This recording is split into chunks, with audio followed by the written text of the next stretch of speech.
Terima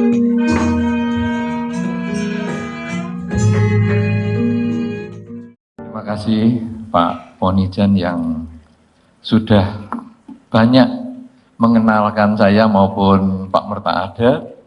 Dan Pak Mertaade ini memang seperti yang tadi disampaikan, ketika saya waktu masih sering ke Pulau Bali, beliau memang banyak mengantar. Bahkan sampai malam-malam, ya, sampai saya mengatakan, wah ini ya orang sibuk tapi masih punya kesempatan mengantar. Ya, ini luar biasa. Ya. Saudara-saudara, memang apa yang beliau sampaikan ini luar biasa sekali dan saya tidak terlalu banyak berbicara bersama dengan Pak Mertaade. Tetapi setiap kali berbicara dengan beliau, dan saya selalu menjadi pembicara yang berikutnya, karena saya mau belajar. Kalau saya menjadi pembicara pertama, wah sudah tidak seru. Tapi ketika menjadi pembicara yang kedua atau ketiga, atau kalau ada 5 pembicara saya yang kelima, ada 10 pembicara saya yang ke-10, ada 100 pembicara ya saya tidak usah ngomong. Ya untuk apa sudah 100 pembicara saya masih ngomong lagi? Iya, nah, tetapi saya selalu berbicara yang terakhir itu supaya saya bisa mendengar dengan baik. Dan Pak Mertaade selalu memberikan bahan-bahan yang baru bagi saya. Ya, pengetahuan beliau tentang otak, pengetahuan beliau tentang meditasi sangat-sangat luar biasa mendalam. Sehingga sebetulnya saya tidak perlu terlalu banyak menambah. Karena apa yang beliau sampaikan itu sebetulnya ya maunya saya ya mau ngomong itu. Jadi sudah selesai toh. Ya. Nah, tetapi nanti kalau saya terus nggak ngomong, Pak Po kurang kesibukan. Jadi ya saya harus kasih kesibukan Pak Po dengan cerita yang lebih diinspirasi oleh gambar ataupun skema yang tadi Pak Mertaade gunakan. Saudara-saudara, saya setuju sekali dengan yang Pak Mertaade sampaikan, bahwa manusia ini terdiri dari badan dan batin. Saya boleh pinjam itu toh, skemanya toh, ya, walaupun tidak dimunculkan, tapi saya pinjam inspirasinya dari situ. Nah itu, ya. Loh, enaknya pembicara kedua tuh bisa menggunakan yang sebelumnya. Ini enaknya. Nah, jadi itu tadi yang rekor muri tadi kan ya. Langsung bikin cerita di panggung ya. Tepuk tangan dong sekali lagi buat beliau ini. belum cerita ini masih. Saya cuma pinjam skema saja. Saudara-saudara, saya sepakat sekali dengan apa yang disampaikan oleh Pak Mertaade, bahwa manusia ini terdiri dari badan dan batin. Dan badan kita itu bukan seperti tembok. Artinya tidak ada lubang apa-apa. Justru badan kita itu punya lubang. Yang kalau di dalam skema itu dinamakan indria. Jadi indria itu cuma lubang. Mata, ini cuma lubang. Kuping, cuma lubang. Hidung, cuma lubang. Mulut juga cuma lubang. Jadi kalau Anda bayangkan, sebetulnya manusia ini apa ya, seperti karung begini terus punya lubang-lubang macam-macam. Ya. Nah, di dalam lubang itu, di dalam karung ini ada yang namanya pikiran. Saudara-saudara, mata sebetulnya tidak bisa untuk mengenali benda. Jadi misalnya kita kadang lihat apa kamu? Wah, lihat bunga. Sebetulnya tidak bisa karena dia hanya lubang. Maka ada yang namanya kontak. Ya pinjem aja itu toh. Skemanya enak ini jadinya. Saya nggak usah siap-siap macam-macam. Jadi mata itu sebetulnya tidak bisa mengenali ini bunga. Ini warnanya merah. Tidak bisa. Tetapi karena mata ini hanya lubang, dia mengantarkan gambaran ini dalam bentuk sinyal-sinyal ke pikiran. Kemudian pikiran memproses.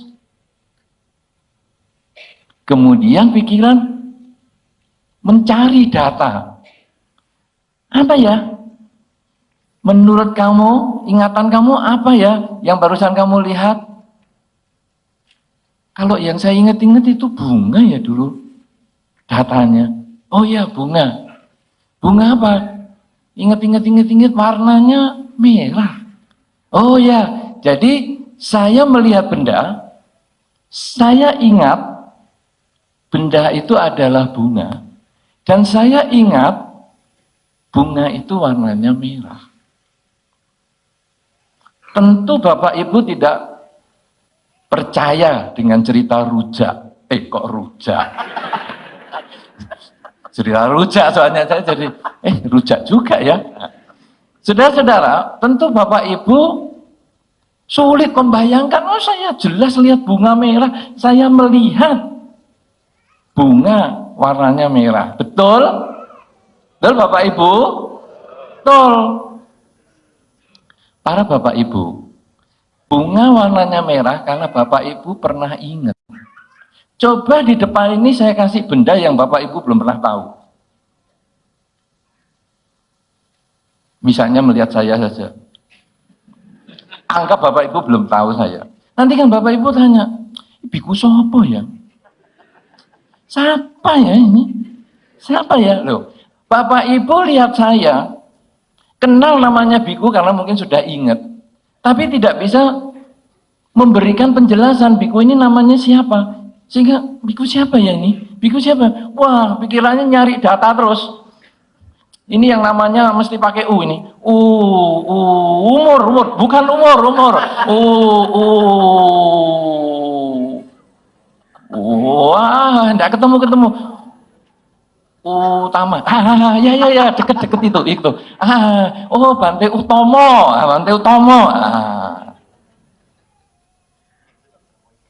Betul? Betul enggak? Betul, proses berpikir kan itu.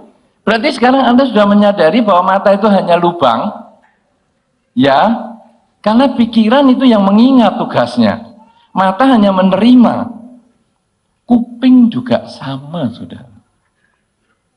Dari 5 indria, kuping itu juga cuma lubang. Jadi ada, mendengar bayi menangis.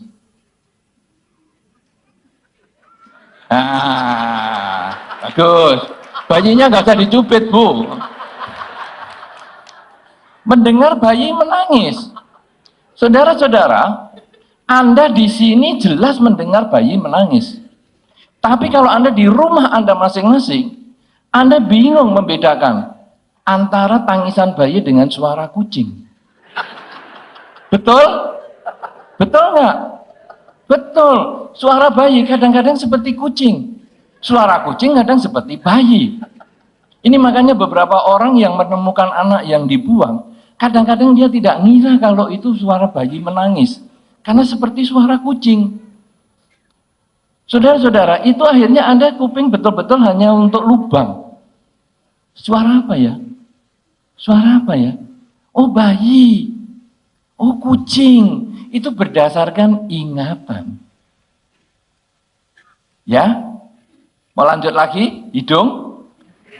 Hidung juga lubang. Dia tidak bisa untuk mencium bau tertentu. Tidak bisa, itu hanya alat. Jadi ketika hidung kontak dengan objek, lalu pikiran itu mikir, apa ini ya, ingatan saya ini apa? Nah, jadi hidung, bau apa nih?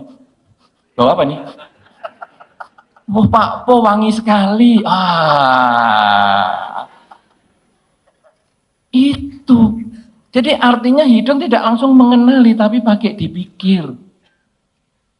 Ada beberapa yang mikirnya telat, makanya ada yang disebut tell me.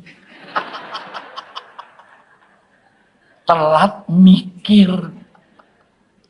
Jadi orang lain sudah tutup hidung, dia masih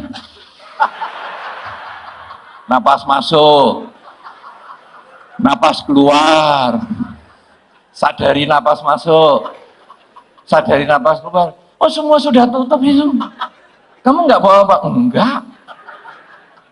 Oh, tell me, semua sudah pingsan baru bau apa tuh ini? Loh, ini semua orang sudah mukanya pucat biru. Ini baru menyadari ada bau yang aneh. Nah inilah saudara, jadi hidung hanya lubang untuk kontak. Lidah juga sama. Indria kita kan itu toh, tadi ada mata, bukan 5 indria itu, bukan mata 2, hidung 2, kuping 2, nanti sudah 6. Ya, lidah, mulut, lidah itu juga sama. Ini juga hanya untuk kontak. Jadi tidak bisa untuk merasakan apa-apa. Jadi kalau sudah netes cairan, rujak atau bukan ya? Bukan rujak ini. Ini pecel.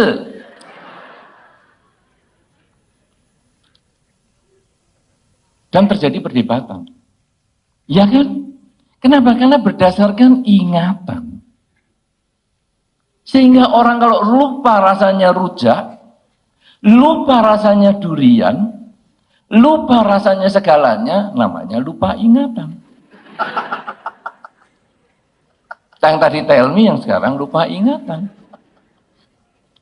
Kulit juga sama saudara. 5 indria ini betul-betul hanya lubang. Pori-pori kita, kulit kita ini, itu juga tidak mengenali apa-apa. Dia hanya kontak saja dengan objek. Kemudian berpikir, apa ya ini objeknya? Udah dingin-dingin di kaki ini apa ya? Apa ini? Ular. Wah, baru lari. Tapi harus mikir dulu, saudara-saudara, kalau Anda yang tinggal di tempat-tempat pelatihan meditasi, ini karena ceritanya agak meditasi terus, jadi saya masukkan Anda ke arah meditasi juga. Saudara-saudara, kalau Anda ada pelatihan di tempat meditasi, dan Anda merasa dingin-dingin, Anda jangan langsung gerak. Karena kalau langsung gerak, berbahaya. Kalau itu, yang dingin-dingin itu cuman Anda dicium tikus, tidak ada problem. Anda gerak, tikusnya lari.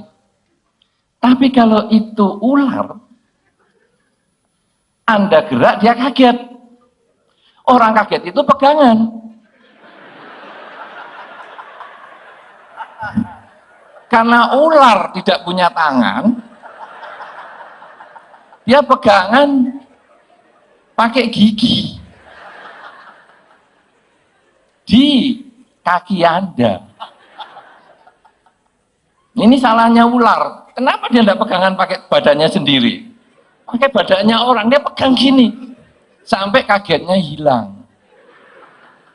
Sudah hilang, baru dia lepaskan. Nah ini yang repot, saudara. Makanya kalau Anda sudah di tempat yang pelatihan meditasi, dingin-dingin, sadari dulu. Apa ini ya? Apa ini ya? Oh, cacing. Ya sudah, biarin saja. Oh, kelabang. Biarin saja. Tidak apa-apa. Ini kelabang kok makin naik? Tidak apa-apa. Anicca. Bosan naik kan turun sendiri nanti. Selesai.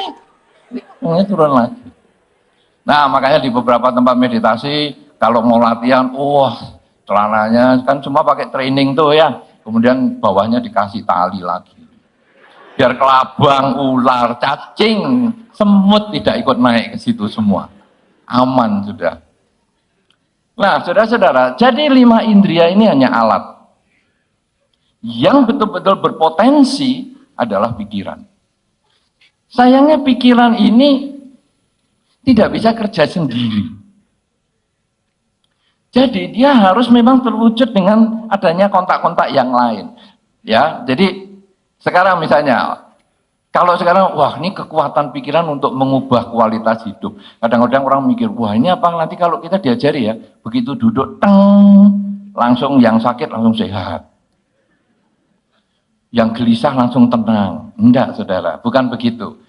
Pikiran itu, kalau kita yang orang-orang biasa, biasanya membutuhkan indria-indria itu tadi untuk menguji sejauh mana pikiran kita itu punya kekuatan. Tadi sudah disampaikan oleh Pak Mertade dengan baik sekali. Jadi ketika ada kontak-kontak pikiran ya, yang tenang, yang apa, nanti ada otak kanan, otak kiri, otak depan, otak belakang, atau otak dengkul juga. Dengkul tidak ada tadi ya? Oh ya. Jadi ada di bagian otak-otak tertentu yang lain, bukan otak-otak. Otak-otak itu jenis makanan lagi, bukan rujak. Jadi ada otak kanan, otak kiri di bagian depan, dan lain-lain, itu ada pengaruhnya. Saudara-saudara, sekarang justru kualitas hidup ini, kita akan tentukan sejauh mana orang bereaksi terhadap rangsangan indria. Ini yang mungkin akan saya bahas dari sisi yang berbeda. Kalau tadi Pak Mertade sudah meditasi terus, saya khawatir nanti kalau saya latihan lagi di sini, meditasi lagi, saya perdalam lagi, Anda makin bingung. Ya apa itu? Meditasi ini makhluk apa ini? Ya. Nah, jadinya saya sekarang akan mencoba bagaimana pikiran itu kita ekspresikan. Karena begini saudara, ada sedikit problem di masyarakat. Mungkin saya juga menginformasikan kepada Pak Mertade juga atau kepada yang lain-lain juga. Ada satu problem di masyarakat tentang pandangan salah meditasi. Mereka menganggap bahwa meditasi itu berarti duduk diam. Duduk diam 15 menit, 30 menit, tidak melakukan apa-apa. Nah, saya katakan pandangan salah ini apa? Beberapa generasi muda sekarang mulai melarikan diri dari kehidupan sehari-hari dengan alasan meditasi. Saya sangat-sangat prihatin dengan kenyataan ini sekarang. Ada mereka yang lari dari keluarga, mereka lari dari pekerjaan, mereka lari dari kesibukan sehari-hari, pergi ke gunung-gunung, pergi ke tempat-tempat yang jauh, untuk mengatakan meditasi. Dan dia sampai lama bertahun-tahun di sana. Kalau sudah begitu, apakah dia bisa mengubah kualitas hidup? Mungkin dia hanya membangun kekuatan pikiran, tetapi tidak mengubah kualitas hidup. Karena kualitas hidup itu adalah ketika kita terjun ke masyarakat. Kemudian indria-indria kita itu mendapat rangsangan dari masyarakat. Rangsangan dari lingkungan. Dan apa reaksi kita? Kalau reaksi kita tetap tenang seimbang, berarti meditasi berhasil. Tetapi kalau kita gelisah, cemas, menghadapi lingkungan, menghadapi kontak dengan objek-objek indria, maka kita berarti belum berhasil membangun kekuatan pikiran. Sama dengan orang yang tinggal di wihara, kemudian mengatakan, waduh, setelah saya tinggal di wihara ini kesabaran saya meningkat. Rasanya otak kanan saya sudah menjadi lebih besar daripada biasanya. Saudara-saudara, dia di wihara dengan siapa? Sendirian. Ya sabar, jelas. Nggak ada lawannya. Bahasa Bali, sing tada lawan. Sing ada lawan. Nah, bahasa Balinya sing ada lawan. Kan punya orang Bali. Sing ada lawan. Ini punya orang Bali. Nggak percaya. Sing ada lawan. Jadi tidak ada lawannya, maka tidak marah. Tapi begitu masuk kota, hancur meditasinya. Inilah saudara, satu hal yang sekarang realita di masyarakat. Saya sudah beberapa kali ketemu orang yang seperti ini. Lari dari masyarakat, lari dari kesibukan, hanya atas nama meditasi. Beberapa orang anak yang males disuruh sama orang tuanya. Nah, enak sekolah, maaf mah, saya mau meditasi saja. Nah, ini kamu harus belanja nak, ini dagangan kita sudah habis. Maaf mah, saya masih mau meditasi. Meditasi berapa lama? 15 jam. Loh, ya di Balirjo memang 15 jam, tapi kan tidak ada kesibukan dengan orang tua. Nah, di rumah 15 jam. Saudara-saudara, Anda penting melakukan meditasi. Pagi bangun tidur, malam mau tidur, penting sekali. 30 menit pagi bangun tidur, malam mau tidur. Mengasah pikiran, supaya kita bisa fokus, memusatkan pikiran pada objek yang kita pilih. Tetapi setelah selesai bermeditasi, yang artinya duduk diem itu, maka kemudian kita harus terjun ke masyarakat, bermasyarakat. Bagi yang Anda kuliah ya tetap kuliah, bagi Anda yang berumah tangga tetap berumah tangga, bagi Anda yang pedagang tetap berdagang, bekerja sehari-hari sebagai orang karir juga Anda tetap berkarir. Tetapi sekarang objeknya yang dipindah. Kalau tadi waktu duduk objeknya adalah napas masuk, napas keluar, napas masuk, napas keluar. Kemudian mau gimana sekarang? Oh, pikiran menyimpang, mau mikirkan pekerjaan, dalam 30 menit ini saya tidak mau memikirkan pekerjaan, saya tetap kembali ke objek. Oke. Saya kembalikan ke objek, boleh?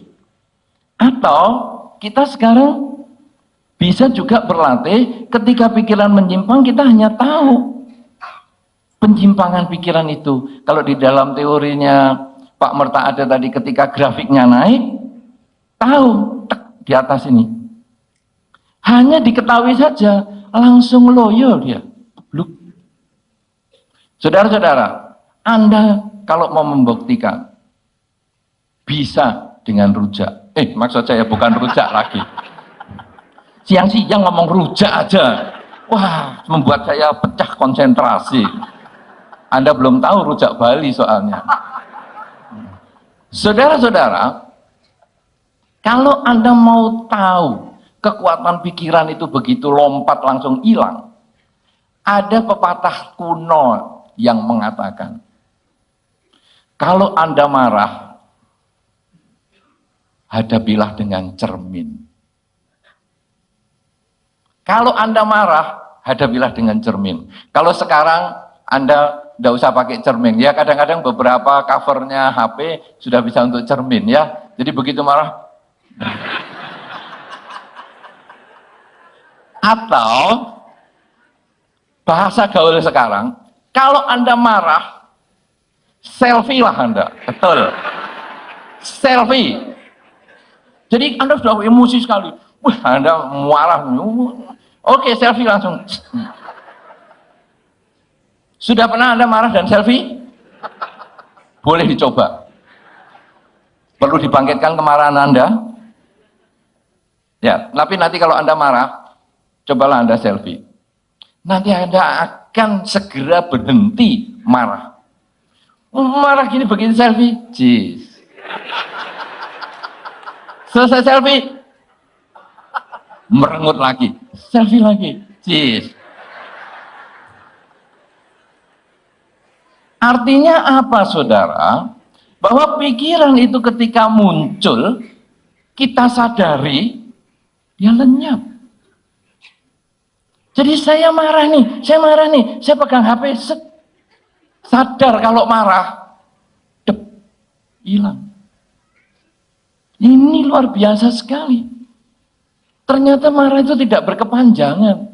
Yang membuat berkepanjangan itu adalah kebencian kita. Kemelekatan kita dengan masa lalu itu yang membuat kita jadi berkepanjangan. Kamu tadi begini, gini, jadi panjang marahnya. Tapi begitu, kok saya marah ya? Dia hilang. Nah, saudara-saudara, kekuatan pikiran itu baru bisa diketahui ketika kita bergabung dengan masyarakat. Ketika indria kita ini bersentuhan dengan lingkungan. Nah, saudara-saudara, di dalam Dharma, apa tesnya?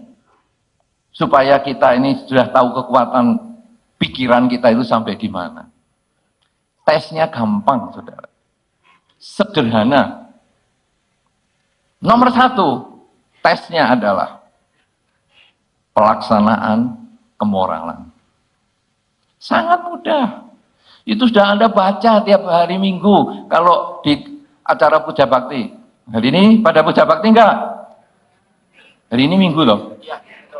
Kebaktian enggak? Iya. Iya, bagus. Kadang enggak Bante, hari ini gara-gara Bante. Wah. Saya merusak kebiasaan kebaktiannya orang-orang jadinya nih. Saudara-saudara, kalau Anda melaksanakan Pancasila Buddhis, tidak membunuh, tidak mencuri, tidak berzina, tidak bohong, dan tidak mabuk-mabukan. Ini adalah salah satu cara mengetes kekuatan pikiran Anda. Loh, sila itu kan cuma untuk fisik. Sila kalau hanya fisik, tidak ada penjelasan unsur-unsur pelanggaran sila atau kemoralan. Saya tidak menjelaskan semua, nanti bisa waktunya habis untuk urusan itu. Saya hanya menjelaskan sila yang pertama saja.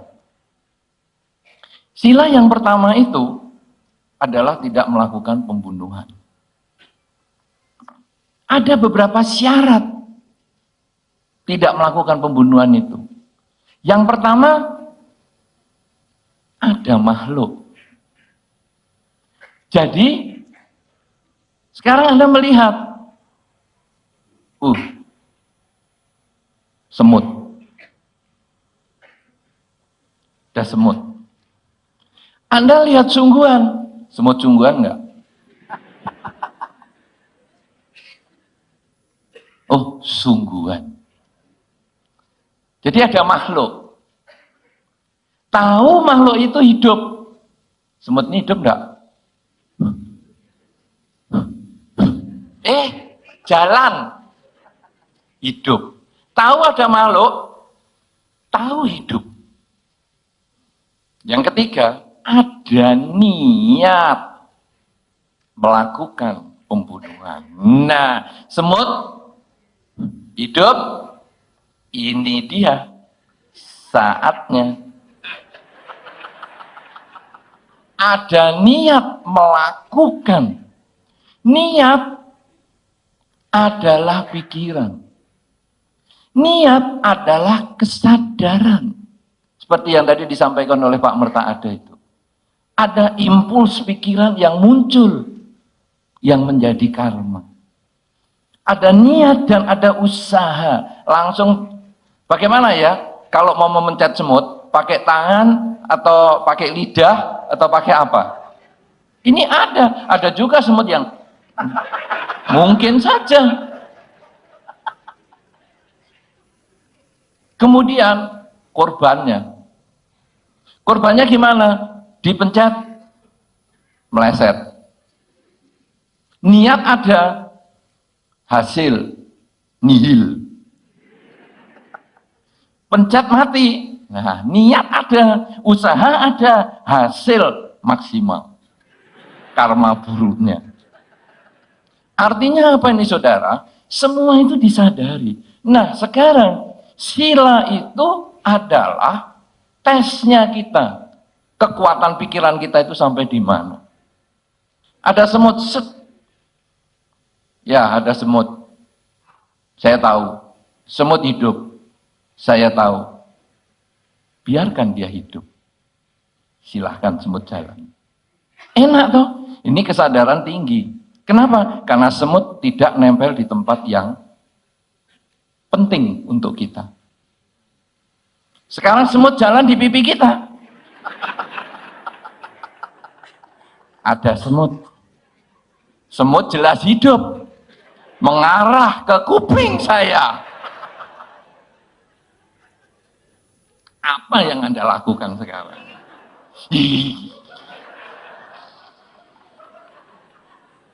Karma buruk.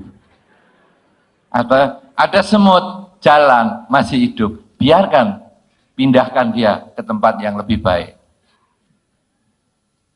Ada semut lagi, jalan lagi, pindahkan lagi. Ada semut lagi, jalan lagi, pindahkan lagi. Ada semut lagi, jalan lagi, lihat. Ya, saya duduk di atas sarang semut. Ya pindahlah Anda. Kenapa Anda memaksakan diri duduk di situ? Semut sudah berkuasa di situ. Ya Anda yang pindah, ngapain Anda pindah semut terus tiap kali? Inilah saudara tesnya kesadaran Anda. Tesnya fokus pikiran Anda. Karena Anda kemudian tahu, oh inilah hidup. Kalau tadi Pak Mertada sudah mengatakan meditasi nanti pada tingkat yang tertentu akan bisa mengerti hidup yang tidak kekal. Ini, tadi saya tidak ketemu semut, sekarang saya ketemu semut. Hidup tidak kekal.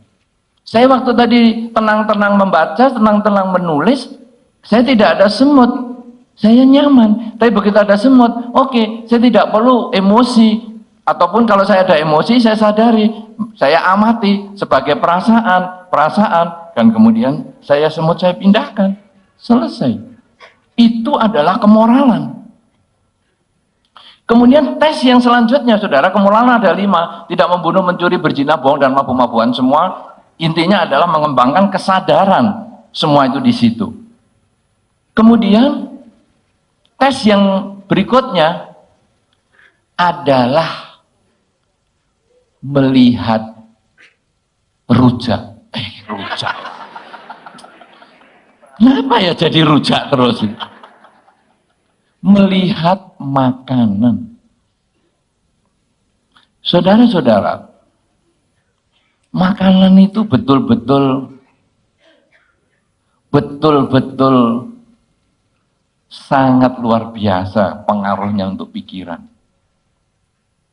Sehingga pada zaman dahulu ada yang seorang Samanera ditanya, apakah satu semua makhluk itu butuh makan? Jadi kekuatan makanan itu luar biasa karena dia untuk mempertahankan kehidupan. Saudara-saudara, Anda ketika lihat makanan, itu adalah tes kekuatan pikiran Anda. Sampai di mana? Anda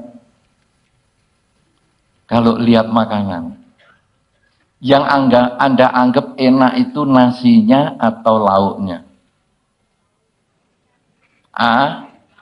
Lauknya. Tapi saya lalu ikut kok nasinya. Anda misalnya lauk yang enak apa misalnya? Rujak.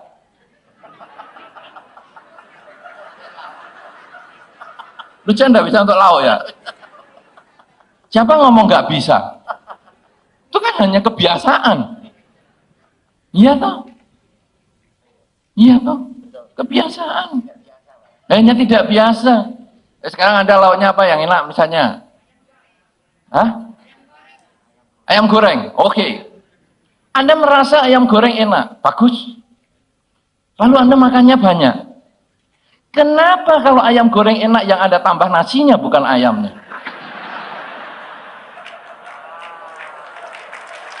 Aneh. Aneh enggak itu? Aneh toh? Yang Anda tambah nasinya, bukan ayamnya. Ya, padahal ayam goreng enak. Dan Anda mengatakan ayam goreng enak. 3 minggu makan ayam goreng terus. Apa jadinya? Tidak enak. Tapi Anda 30 tahun makan nasi putih terus. Masih makan aja sampai hari ini. Pak Po malah ngomong, malam pun cap tiam pun aku tetap makan cap tiam juga.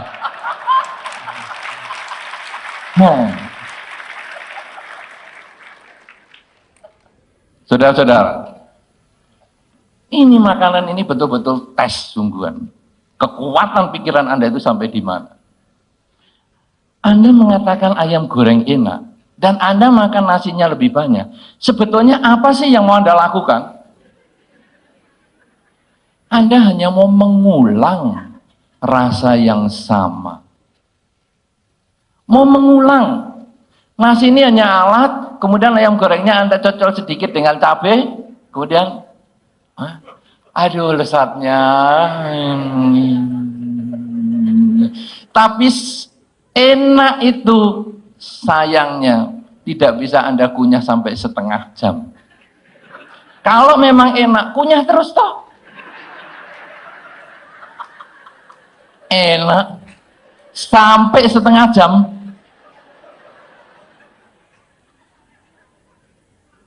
Bisa? Tidak bisa toh? Terpaksa ditelan. Lalu mengulang lagi. Enak loh tadi. Diulang lagi. Ayamnya tambah lagi. Nyem, nyem, nyem. Tapi yang tidak bisa di setengah jam lagi. Telan lagi.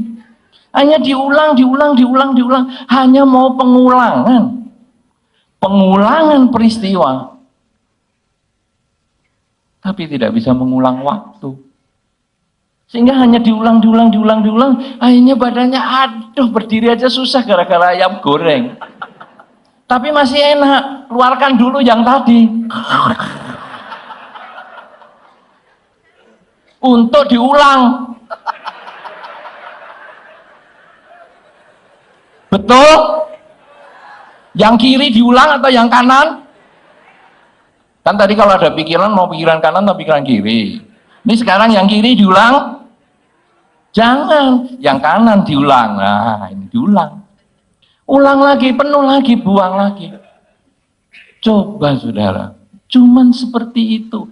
Tapi kalau sekarang kita dengan kesadaran tinggi, makan itu menjadi ujian bagi Anda. Ayam goreng ini memang enak. Tapi perut ini kan juga ada ukurannya. Jadi gimana? Makan secukupnya. Saudara-saudara, mengendalikan makanan adalah dasar di dalam Dharma. Anda akan tahu ukuran diri Anda ketika Anda bisa berhenti ketika Anda belum kenyang. Sudahlah, sudah cukup segini. Tapi enak, biarkan. Enak hari ini, besok pagi sama dengan yang kemarin-kemarin. Apa itu? Apa itu? Sudah mengerti? Perlu dijelaskan sampai nanti Anda nggak suka ayam goreng lagi setelah selesai acara ini? Sama, saudara. Ya, nah ini. Kemudian selain tadi makanan sebagai penguji kekuatan pikiran, yang berikutnya adalah tidur. Tidur itu juga ujian loh saudara. Saya sudah melihat beberapa pengalaman di Balirejo. Di Balirejo itu kan kalau meditasi 15 jam. Bagi Anda yang belum pernah, saya kasih gambaran dulu ya. Meditasinya 15 jam sehari. Belum 15 jam Anda tidak boleh tidur. 15 jam itu bersih. Jadi Anda duduk jalan 15 jam. Ke toilet tidak dihitung, makan tidak dihitung, centing dengan saya 2 jam tidak dihitung. Enak toh? Enak toh? Dan perjalanan bukan dari sini ke sana. Jalannya jauh naik turun. Bagi Anda yang sudah biasa ke sana baru tahu nanti. Sekali naik ke ruang makan aja udah ngos-ngosan. Makannya jadi lebih banyak tapi turun lapar lagi. Nah, saudara-saudara, 15 jam bersih. Duduk jalan. Kemudian dengan saya centing 2 jam tidak dihitung, sudah 17 jam. Kemudian mandi, makan tidak dihitung. Jadi Anda bisa bayangkan, orang yang efektif untuk meditasi, kira-kira dapatnya tidur 2-3 jam sehari. Kemudian pertanyaan yang sangat umum adalah, lah tidur saya kan kurang Bante. 2 jam, 3 jam sehari, saya biasanya kepalanya pusing Bante kalau kurang tidur. Kamu mau tidur banyak? Iya dong Bante, saya kalau kurang tidur saya sakit berarti. Oke, kalau kamu mau tidur banyak, sekarang akan diantar ke Wulingi untuk ke rumah sakit. Di rumah sakit itu tidurnya harus banyak. Kenapa? Karena suster akan mengatakan, maaf ya, tamu-tamu jangan berkunjung lagi karena pasien mau istirahat. Jadi tempat istirahat adalah rumah sakit. Ini meditasi, tempat ruang panti semedi, bukan tempat rumah sakit. Akhirnya dari situ ada yang pulang. Ah, bagus. Iya, enggak mau nyoba. Padahal nyoba 50% berhasil toh. Tidak nyoba 100% gagal. Pulang. Bagus, enggak apa-apa. Daripada ngaco nanti di tengah jalan. Tapi ada, ya sudah saya cobanya. Dicoba saudara. Akhirnya apa yang terjadi? 2-3 hari kemudian, ternyata saya bisa loh. Tidur cuma 3 jam sehari. Nah kan, akhirnya bisa. Kenapa? Karena kemauan yang keras. Nah, saudara-saudara, tidur ini juga melatih kekuatan pikiran. Anda bisa nggak membatasi tidur Anda? Beberapa orang kalau mau sekolah, Anda kan yang dulu pernah ngalami waktu kecil sekolah. Sekolah jam 6, bangun, mandi, kemudian siap berangkat sekolah setengah 7. Dibangunkan jam 6 kurang 5. Anda marah-marah. Masih 5 menit aku nggak mau rugi, nggak mau rugi. Begitu nggak kira-kira? Ya, iya dong. Kejadian itu. Waduh, aku nggak mau rugi. 5 menit lebih awal, marah-marah. Saudara-saudara, jadi tidur ini benar-benar merupakan ujian kekuatan pikiran. Anda ketika dibangunkan dari tidur Anda merasa kurang, apa? Gejolak emosi Anda. Kalau Anda bisa mulai tenang, Anda tetap tenang, tetap tidak emosi, maka kekuatan pikiran Anda sudah terjamin. Tapi kalau bangun langsung marah-marah, siapa yang bangunkan saya? Awas ya, kalau saya sudah tulis sedang istirahat, jangan ada yang mengganggu. Telepon tidak boleh, HP tidak boleh bunyi, semua tidak boleh ya. Awas kamu nanti. Itu berarti orang yang kekuatan pikirannya lemah, saudara. Tapi ketika orang bisa tidur pun, dia bisa tenang. Saat tidur dia bisa tidur, saat bangun dia langsung bangun, langsung seger. Itulah kekuatan pikiran. Berapa banyak orang yang kekuatan pikirannya lemah, saat tidur tidak bisa tidur, saat bangun malah ngantuk. Orang tidur itu adalah pekerjaan yang mudah, tapi dipersulit oleh sebagian di antara kita. Tidur itu bayi saja bisa 24 jam. Tetapi kita yang sudah dewasa kadang sulit untuk tidur. Beberapa orang kalau ke wihara keluarnya adalah, Bante aku kok sulit tidur ya Bante. Saya mengatakan ini penyakit yang paling sulit di dunia. Kenapa? Sulit matematika ada lesnya. Sulit berenang ada gurunya. Tapi sulit tidur. Les di mana itu? Sulit. Nah, kenapa saudara? Karena ketika dia tidur, pikirannya ke tempat lain. Coba ketika dia tidur, kemudian dia berbaring, dan kemudian dia menyadari saat ini saya sedang berbaring, saat ini sedang terlentang, ya, atau miring, terserah. Pokoknya sekarang mata terpejam, kemudian saat ini napas masuk, saat ini napas keluar, amblas langsung tidur 5 menit kemudian. Dan ditekati dulu, sebelum amblas tadi, tekati dulu. Saya nanti 15 menit lagi bangun. Tekati aja, timernya ada di tubuh kita itu. Jadi 15 menit lagi saya akan bangun dengan seger. Ya, sekarang napas masuk, napas keluar, cet, amblas, 15 menit lagi, set, bangun. Sudah tidak perlu ngomong, waduh rugi nih, masih kurang 2 menit. Langsung bangun, langsung duduk, langsung bisa kerja. Saudara-saudara, kekuatan pikiran yang Anda miliki akan dibuktikan dengan pelaksanaan sila yang baik. Dengan bisa mengendalikan nafsu Anda melihat makanan. Dan dengan bisa mengendalikan tidur Anda. Kalau Anda bisa 3 hal ini, maka kekuatan pikiran Anda akan mengubah kualitas hidup Anda.